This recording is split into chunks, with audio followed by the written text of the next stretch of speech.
তোমাদেরকে মৌলিক সংখ্যা নির্ণয়ের খুব সুন্দর একটা টেকনিক দেখাই দিচ্ছি। দেখো যে মৌলিক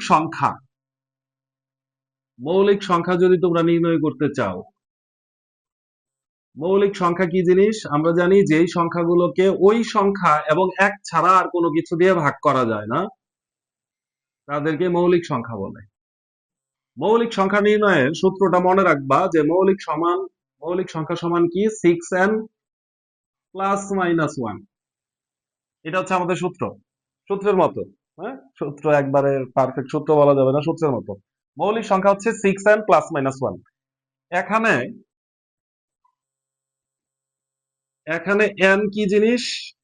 n হচ্ছে ন্যাচারাল নাম্বার বা স্বাভাবিক সংখ্যা। তোমরা নিশ্চয়ই ন্যাচারাল নাম্বার চিনো, 1 2 3 4। ন্যাচারাল নাম্বার বা কাউন্টিং নাম্বার বা স্বাভাবিক সংখ্যা।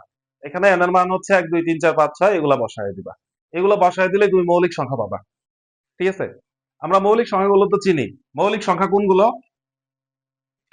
2 3 5, তারপরে কি 7, তারপরে কি 9 তো মৌলিক না, তারপরে হচ্ছে 11, তারপরে হচ্ছে 13, এভাবে চলতে থাকবে। ঠিক না? এক কি মৌলিক সংখ্যা? এক এক কিন্তু মৌলিক সংখ্যা না। কারণ কি, মৌলিক সংখ্যা হইতে হইলে কমপক্ষে দুইটা উৎপাদক লাগবে। 2 আর 3 মৌলিক সংখ্যা কেন? কারণ এর দুইটা উৎপাদক আছে, একটা হচ্ছে সে নিজে আর একটা হচ্ছে এক। 3 এর দুইটা উৎপাদক, একটা হচ্ছে 3 আর একটা হচ্ছে 1। কিন্তু 1 এর শুধুমাত্র একটা উৎপাদক 1, এই কারণে এটা মৌলিক না। মৌলিক সংখ্যা হইতে হইলে কমপক্ষে দুইটা উৎপাদক হইতে হবে। এখন দেখো এই সূত্র দিয়ে আমরা এই সংখ্যাগুলো দেখি বের করা যায় কিনা। কি করবা? 6n এর মান তুমি 1 বসাও, প্লাস মাইনাস 1। 6 আর 1 গুণ করলে 6, প্লাস মাইনাস 1। 6 থেকে একবার কি করবা? 1 বিয়োগ করবা, তাহলে কত হয়? 5। আবার 6 এর সাথে যদি 1 যোগ করো কত হবে? 7। তাহলে 5, তারপরে মৌলিক সংখ্যা হচ্ছে 7। ঠিক সেম ভাবে n এর মান 2 বসাও, প্লাস মাইনাস 1। 6 দুগুণে কত? 12, প্লাস মাইনাস 1। 12 থেকে 1 বিয়োগ করলে হবে 11, 12 এর সাথে 1 যোগ করলে হবে 13। তাহলে 11 পর মৌলিক সংখ্যা হচ্ছে 13। বুঝছো ঘটনা? n এর মান তুমি 3 বসাও, প্লাস মাইনাস 1। 3 6 18, 18 থেকে 1 বিয়োগ করলে আমি ডাইরেক্ট করে দিই 17, 18 সাথে 1 যোগ করলে 19। তার মানে 13 পরের মৌলিক সংখ্যা হচ্ছে 17, তারপর হচ্ছে 19। n এর মান তুমি 4 বসাও, 4 6 24, 24 থেকে 1 বিয়োগ করলে 23, আর 24 এর সাথে 1 যোগ করলে 25। দেখো তো একটা ঝামেলা হয়ে গেছে না?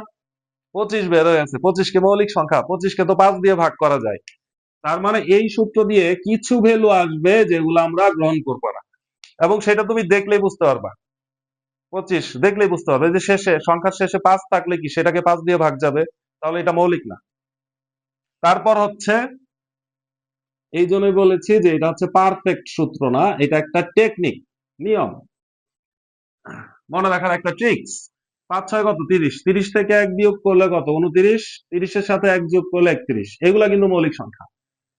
তারপর ধরো যে তুমি 6 বসাও,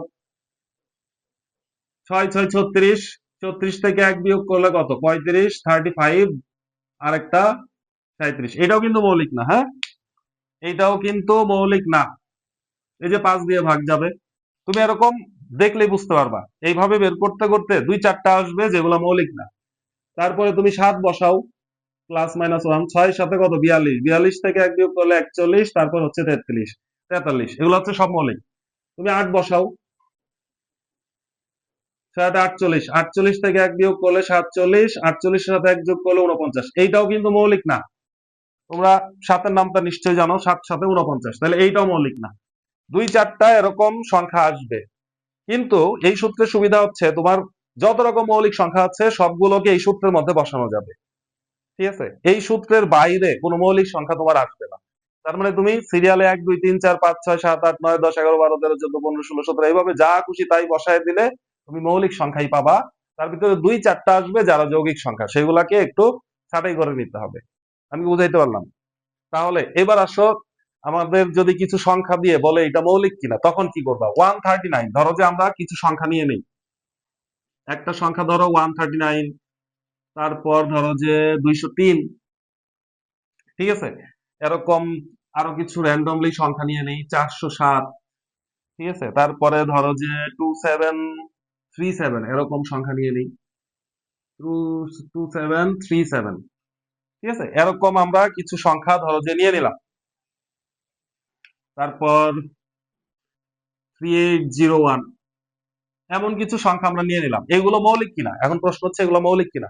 তুমি কি করবা, এগুলোকে তুমি ভাগ করে দিবা। কত দিয়ে ভাগ করবা? 6 দিয়ে ভাগ করবা। দেখো আমি একটা র্যান্ডম দিয়ে দেখাই, অ্যানালগ সিস্টেমে দেখাই, তারপরে ক্যালকুলেটর দিয়ে ডিজিটাল সিস্টেমে দেখাবো। তুমি 139 এটাকে প্রথমে কি করবা? 6 দিয়ে ভাগ করবা। 6 দুগুণে 12, 19, 3 6 কত? 18। এই ভাগ নিশ্চয়ই পারো। তাহলে আমাদের ভাগফল কত আসলো? 23 না? তুমি n এর মান 23 ওইখানে বসায় দিবা। দেখবা যে সূত্রকে সিদ্ধ করে কিনা। আমাদের সূত্র কি? 6n plus minus 1। তাহলে 6 ইন্টু কত? 23 প্লাস মাইনাস 1। 6 3 6 18, 8 হাতের হচ্ছে 1, 6 দুগুণে 12, 12 আর 1 এ 13 প্লাস মাইনাস 1। তাহলে এইটা থেকে 1 বিয়োগ করলে পাবা 137, এটার সাথে 1 যোগ করলে পাবা 139। তার মানে 139 সেটা কি? একটা মৌলিক সংখ্যা। আমি কি বুঝাইতে পারলাম? ঠিক সেম ভাবে এগুলা ক্যালকুলেটরে করে ফেলতে পারবা। যেমন আমি ক্যালকুলেটর দিয়ে এটা করি 203। 203 এটাকে ভাগ করবা তুমি 6 দিয়ে, ভাগ করলে দশমিক আসবে 33 দশমিক সামথিং। তার মানে 33 হচ্ছে আমাদের ভাগফল, ভাগশেষ কিছু একটা থাকবে। তাহলে তুমি 33 কে বসায় দিবা এখানে। 33 ইন্টু 6, এর মান 33, 198 পাওয়া গেছে। 198 থেকে তুমি কি করবা? আহ 198 এর সাথে তুমি 1 যোগ করে দিবা। 33 কেন পাওয়া যাবে? 203 ভাগ হচ্ছে 6, 33। আচ্ছা, তাহলে 33 গুণ হচ্ছে আমাদের 6, 198 যোগ হচ্ছে 1, 199 পাওয়া যায়। আরেকটা হচ্ছে 200, 197 পাওয়া যায়। তাহলে 33-এর চেয়ে বড়টা নিবো আমরা, 34 নিয়ে নিবো, কাছাকাছিটা। এই ভাগফল যা আসবে তার কাছাকাছিও তুমি নিতে পারবা, বড় ছোট। 33 দশমিক আসছে, আমি 34 নিলাম। তাহলে 34 যদি বসাও, 34 গুণ 6, এটা থেকে তুমি 1 বিয়োগ করলে পাবা হচ্ছে 203। তার মানে এইটা হচ্ছে মৌলিক, এটা বসানো যায়। আমি কি বুঝাইতে পারলাম? 407 নিয়ে আসো, 407, 407 এটাকে তুমি ভাগ করো 6 দিয়ে, 67 দশমিক সামথিং আসে। ঠিক আছে, আমি এখানে একটু লিখে দিই, এই যে এরকম দশমিক সামথিং আসে। তাহলে তুমি এইটাকে এন হিসেবে চিন্তা করো, এটা হচ্ছে এন, তাহলে 6n, 6 ইন্টু এইটা প্লাস মাইনাস 1। তুমি করে দেখো যে এটা কত আসে। 67 গুণ হচ্ছে 6, 402 আসে। ঠিক আছে, 402 এটার সাথে 1 যোগ করলে 403 আসে। তাহলে 403 হচ্ছে মৌলিক। তারপরেরটা 67-র পরেরটা, তাহলে এখানে কি বসানো উচিত? আমাদের 68 বসানো উচিত না?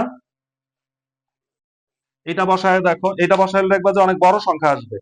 68 গুণ হচ্ছে 6, 408 আসে। এটা থেকে তুমি 1 বিয়োগ করো, 407 আসবে। কিন্তু এটা দেখো এই সূত্রের মধ্যে পড়ে গেছে 407, মনে হচ্ছে যে 408-এর সাথে আবার 1 যোগ করলে 409, এই দুইটা আসে। কিন্তু এটা কিন্তু মৌলিক না। ঠিক আছে, এটা 11 দিয়ে ভাগ যায়। এই ধরনের সংখ্যা একটু খেয়াল রাখতে হবে। 407 কে তুমি 11 দিয়ে ভাগ করতে পারবা, তাহলে কত আসে? 37 আসে। তাহলে এটা হচ্ছে মৌলিক না। 407 কে 11 দিয়ে ভাগ করা যায়, এই দেখো 407, 11 কত? 3, 3 11 কত? 33, ঠিক না? তারপর বিয়োগ করলে কত পাবা? 7 7, তাহলে আরেকবার 7 যায়, 7 7। ঠিক আছে, এটাকে ভাগ করা যায়। এবার আসো 2737, 2737 এটাকে তুমি ভাগ করবা 6 দিয়ে, তাহলে আসে 456 দশমিক সামথিং। 456 গুণ হচ্ছে 6। ঠিক আছে, হ্যাঁ, এটা হচ্ছে মৌলিক। এটার সাথে যদি 1 যোগ করে দাও তাহলে 2737 আসে। তাহলে এটা হচ্ছে মৌলিক। এইটা মৌলিক কিনা খেয়াল করো। 2 2 না, 3801 এটাকে তুমি ভাগ করবা 6 দিয়ে, ভাগ করলে আসে 633.5।